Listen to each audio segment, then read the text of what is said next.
The Galactic Federation's Grand Council chamber hung suspended in the rings of Saturn, its crystalline walls refracting starlight across the assembled alien delegates. Ambassador Kexri of the Meridian Collective rose from their hovering seat, their bioluminescent patterns pulsing with barely concealed amusement.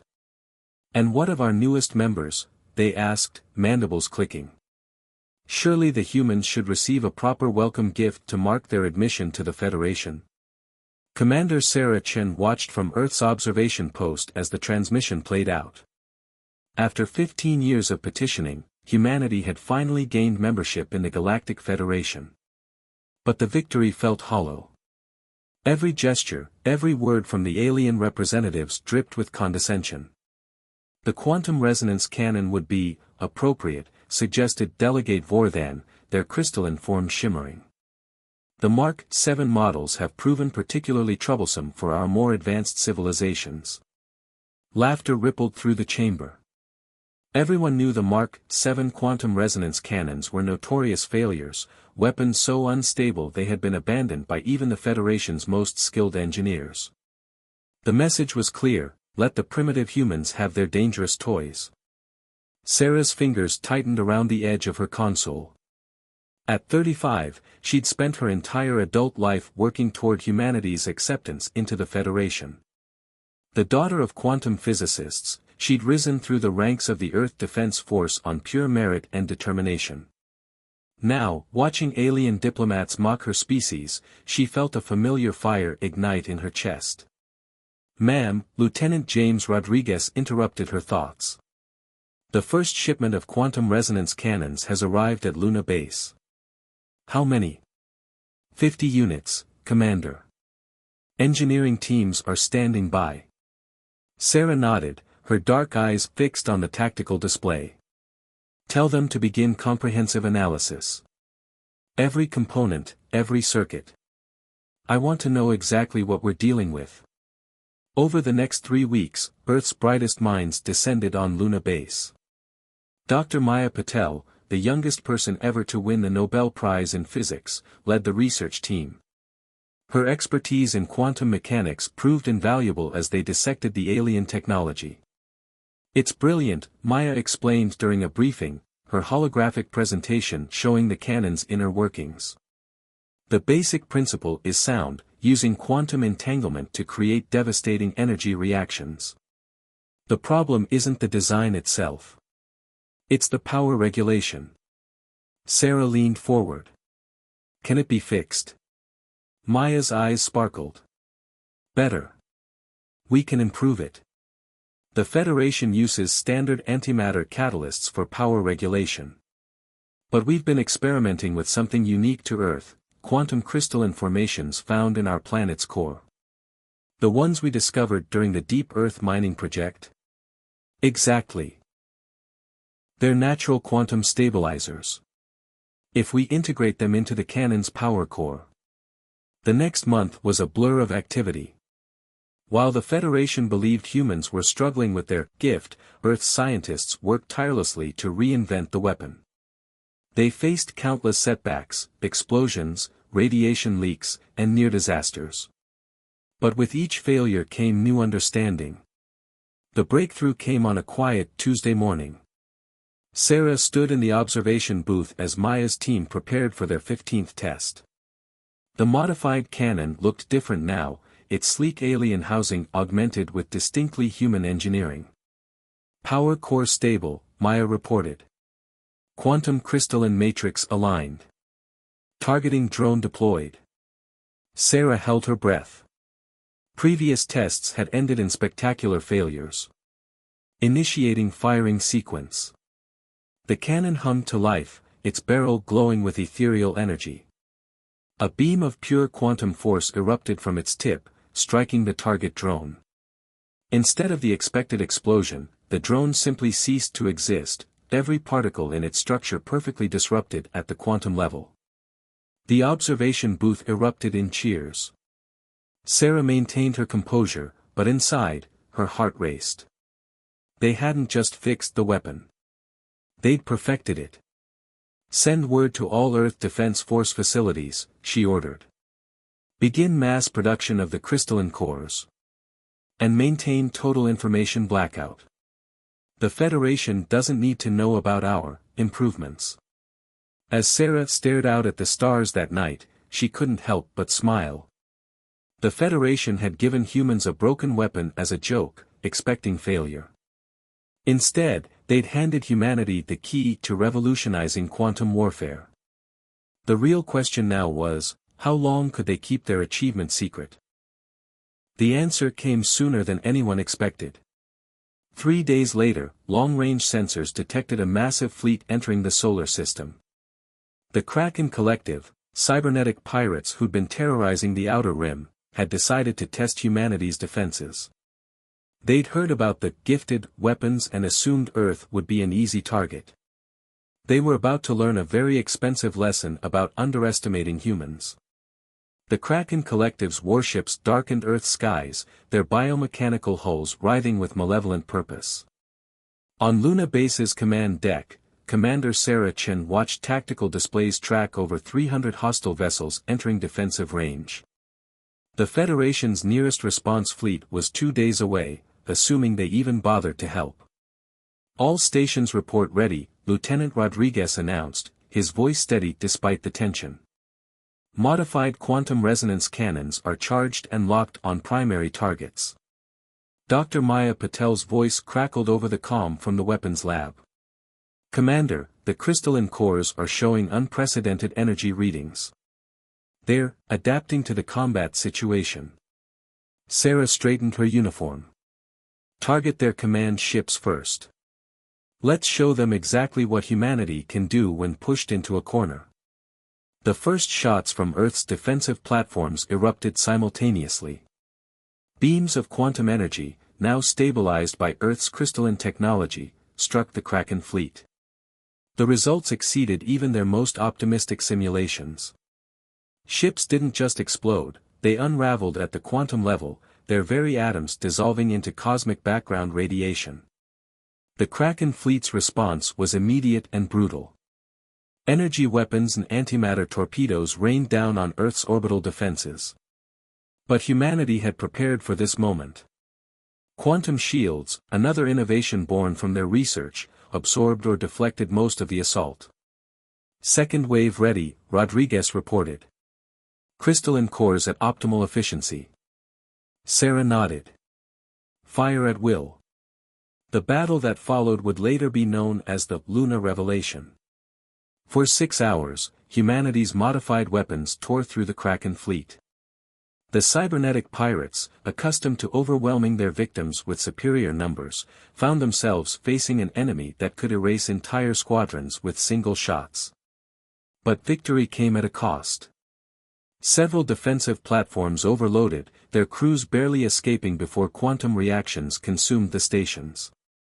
The raw power of the modified weapons proved almost as dangerous to their wielders as their targets. As the last Kraken ships retreated into hyperspace, Sarah received an urgent communication.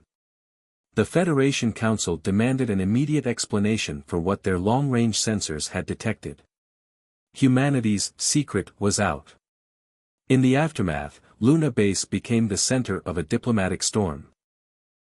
Federation representatives arrived in force, their earlier condescension replaced by barely concealed fear. How had humanity not only fixed but improved upon one of their failed weapons? Dr. Patel presented their findings to a stunned audience of alien scientists. "The quantum crystalline formations found on Earth are unique in known space," she explained. "They naturally stabilize quantum fields, allowing for precise control over reactions that your civilizations deemed impossible."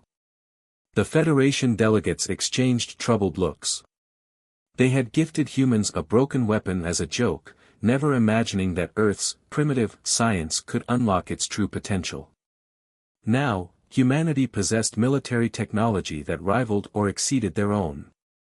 Ambassador Kexri, who had once laughed at humanity's admission to the Federation, now spoke with careful respect. "The Federation Council proposes a joint research initiative.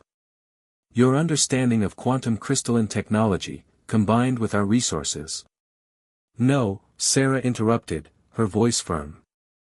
Humanity appreciates the offer, but will continue our research independently. We've learned the value of self-reliance. The message was clear: humans would no longer accept the role of junior partners in the galactic community. They had earned their place through innovation and determination, turning mockery into triumph. As the Federation delegation departed, Sarah received an urgent message from Earth's deep space monitoring stations. The Kraken Collective was massing an even larger fleet at the galaxy's edge. But this time, they weren't alone. Other hostile forces, drawn by reports of the battle, were gathering. "They think we got lucky," Rodriguez observed. "That we can't possibly have enough modified weapons to defend against a larger assault." Sarah smiled grimly. "Then they haven't learned anything about human nature." "Dr. Patel, how goes mass production of the crystalline cores?" Maya's response crackled with enthusiasm. "We found a way to artificially grow them, Commander. Production is already at 300% of projected capacity. And we've made some interesting discoveries about their other potential applications." Looking at the tactical display showing the gathering threat, Sarah felt no fear. Humanity had been underestimated, mocked, and dismissed. Now they would show the galaxy why that was a serious mistake. The quantum resonance cannons were just the beginning. The real question was, would the Federation stand with humanity against this new threat, or would they continue to cling to their outdated prejudices? Either way, Earth would be ready. They had stopped asking for acceptance and started demanding respect, quantum particle by quantum particle. 3 months after the lunar revelation, Earth's orbital shipyards hummed with unprecedented activity. Dozens of warships, each equipped with the modified quantum resonance cannons, took shape against the starlit void. Commander Sarah Chen watched from her new flagship, the EDF Prometheus, as another vessel completed its final weapons integration. "The Federation's still trying to hack our research databases," Lieutenant Rodriguez reported, scrolling through security logs. "7th attempt this week. Their desperation's showing." "Let them try," Sarah replied. "Dr. Patel's quantum encryption is giving their best AI fits." The real concern wasn't Federation espionage, it was the massive hostile fleet gathering at the galaxy's edge. The Kraken Collective had united with the hegemony of 7 suns and the Vorkath Dominion, forming the largest aggressive force seen in centuries. Their combined fleet numbered over 2,000 ships. Deep in the Prometheus's research lab, Dr. Maya Patel hunched over a new prototype. The quantum crystalline technology had evolved far beyond weapons applications. "Commander, you need to see this," she called over the comm. "The crystals aren't just stabilizing quantum fields, they're generating new ones." The demonstration left Sarah speechless. The crystalline matrix had developed the ability to create localized pockets of altered spacetime. "Defensive applications?" she asked. Maya's eyes gleamed. "Better. Imagine redirecting an enemy's quantum weapons back at them. Or creating temporal bubbles that accelerate our ship's response time while slowing hostile forces." But before they could fully explore these possibilities, the enemy made their move. The combined fleet didn't attack Earth directly, instead, they struck at vulnerable Federation colonies. World after world fell to their advance, overwhelming conventional defenses. The Federation Council, faced with unprecedented defeats, swallowed their pride. Ambassador Kex Ree arrived on the Prometheus with an official request for aid.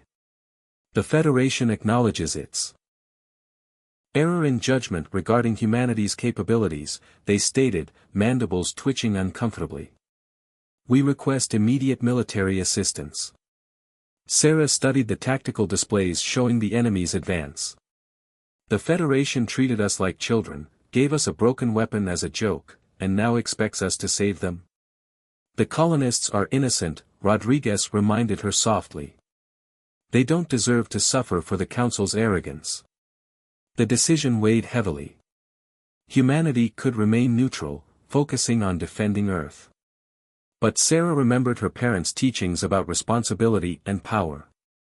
"Send word to all EDF vessels," she ordered. We deploy in 6 hours. The human fleet that emerged from Earth's orbit was unlike anything the galaxy had seen. 40 ships, each powered by advanced quantum crystalline technology, prepared to face an enemy that outnumbered them 50-1. But numbers weren't everything. Dr. Patel had discovered that linking multiple crystalline cores created exponential power increases. The Prometheus alone carried enough quantum energy to destabilize a small moon. The question wasn't whether they could defeat the enemy, it was whether they could do it without causing catastrophic collateral damage. As they approached the front lines, Sarah received reports of the enemy's latest atrocities. The combined fleet had developed a twisted fascination with testing Federation defenses, prolonging planetary assaults to study response patterns. They were treating the war like a game. They still think they're the superior force, Sarah observed, watching the tactical display. That numerical advantage guarantees victory. She turned to her crew, seeing determination in every face. Let's show them how wrong they are. The human fleet split into 3 task forces. Sarah would lead the main assault group in the Prometheus, while Rodriguez commanded the flanking elements.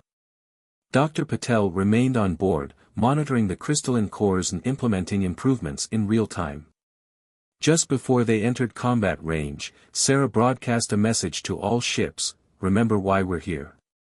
Not for revenge, not for glory, but because we have the power to help. The Federation mocked us, but we rise above it. Today we fight not just for Earth, but for every world threatened by those who mistake cruelty for strength. The enemy fleet appeared on their scopes, a vast armada of corruption and violence. They had expected to face desperate Federation ships, easy prey for their superior numbers.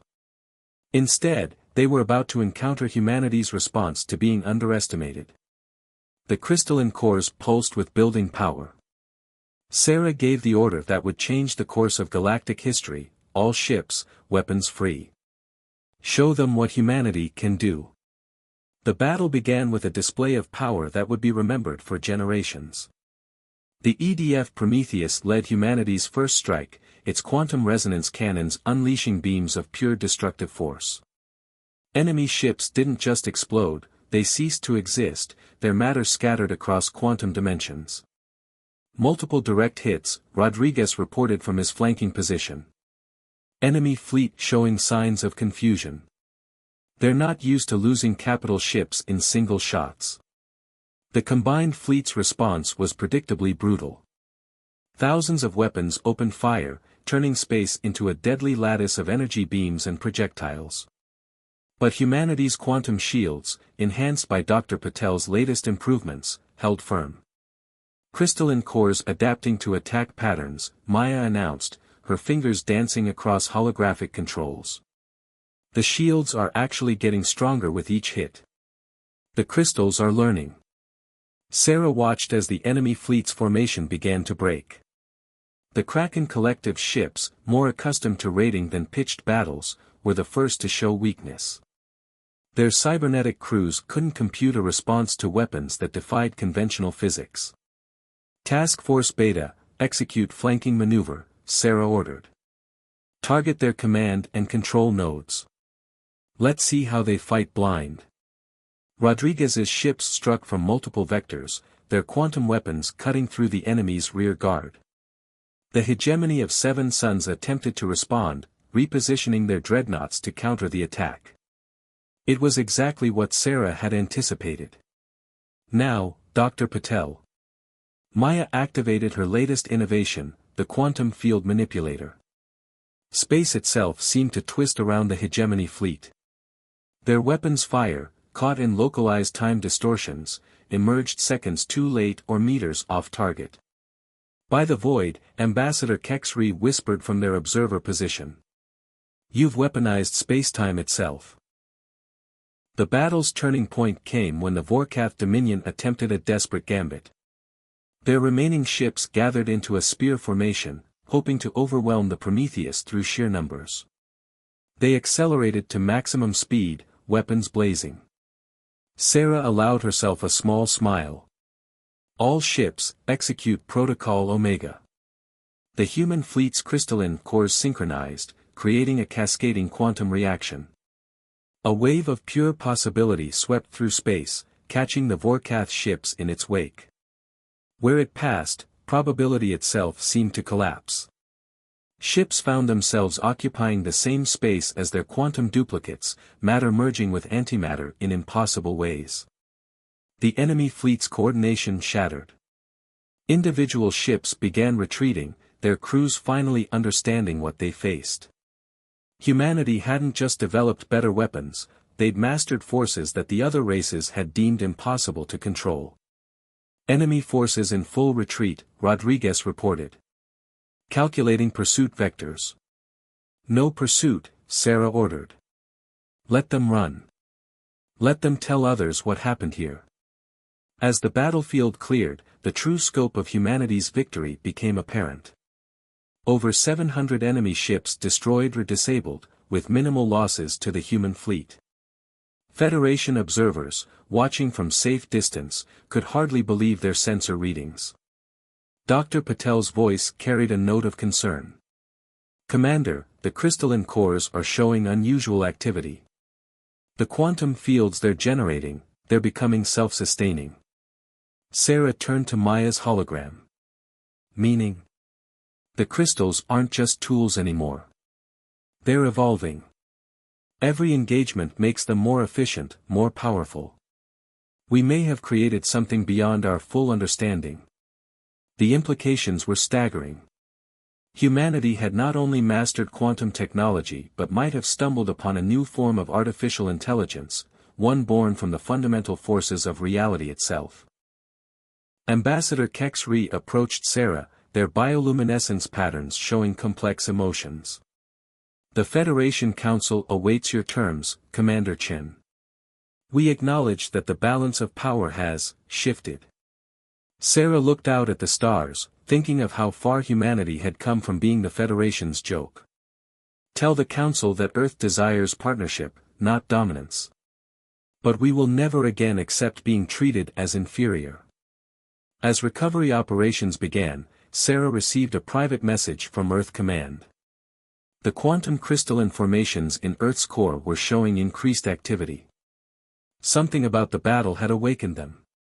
The victory over the combined fleet wasn't an ending, it was a beginning. Humanity stood on the brink of discoveries that would reshape their understanding of the universe. And this time, they would face it not as the galaxy's newcomers, but as pioneers of a new age. 1 month after humanity's stunning victory, the Galactic Federation's Grand Council chamber was markedly different. Where once alien delegates had laughed at humanity's admission, now they sat in attentive silence as Commander Sarah Chen addressed the assembly. The quantum crystalline technology that you once mocked has revealed something extraordinary, Sarah began, her voice carrying across the chamber. Earth's core isn't just a source of these crystals, it's part of a network that spans the galaxy. Dr. Maya Patel's hologram appeared beside her, displaying complex quantum readings. The crystals are nodes in a communication system left by an ancient civilization. Our battle awakened them. They're not just stabilizing quantum fields, they're trying to tell us something. The revelation sent shockwaves through the Federation. The races that had dismissed humanity as primitive now faced the possibility that Earth itself was key to understanding the galaxy's greatest mystery. The quantum resonance cannons you gave us as a joke. Sarah continued. They were never meant to be weapons. They're tools for interfacing with the crystal network. We only discovered this because we approached the technology without preconceptions. Ambassador Kex-Ree rose from their seat.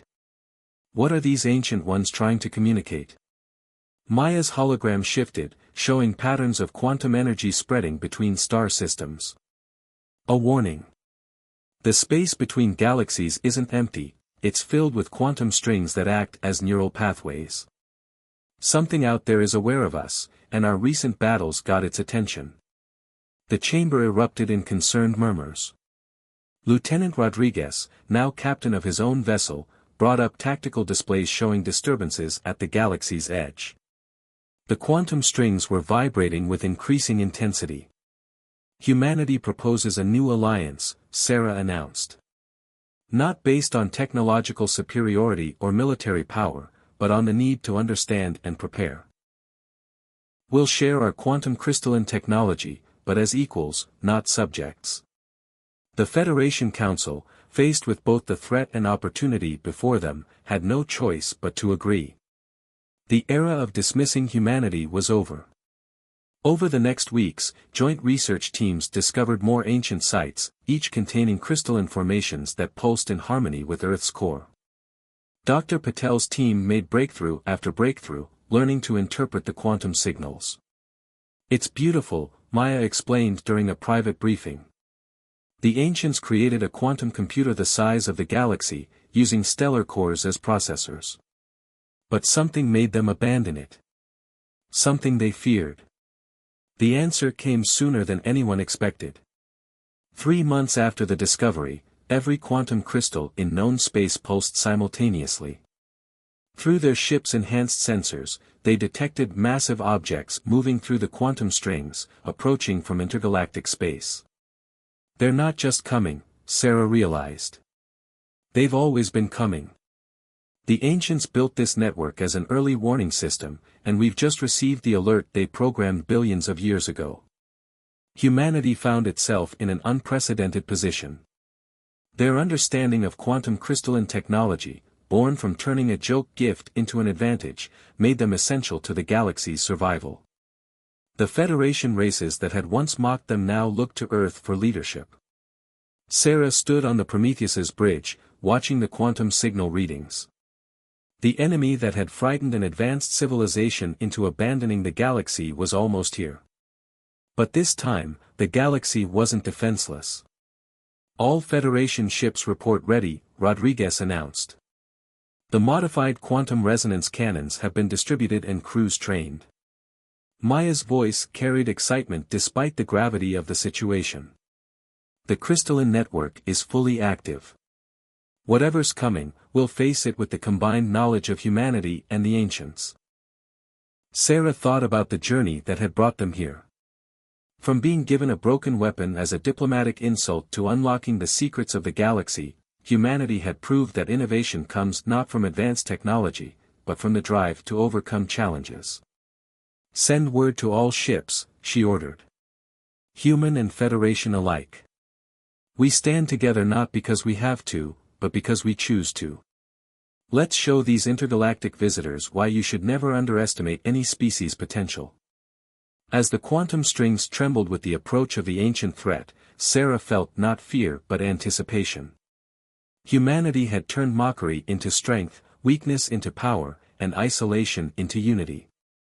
Whatever emerged from the void would face not just humans, but a galaxy united by human ingenuity and determination.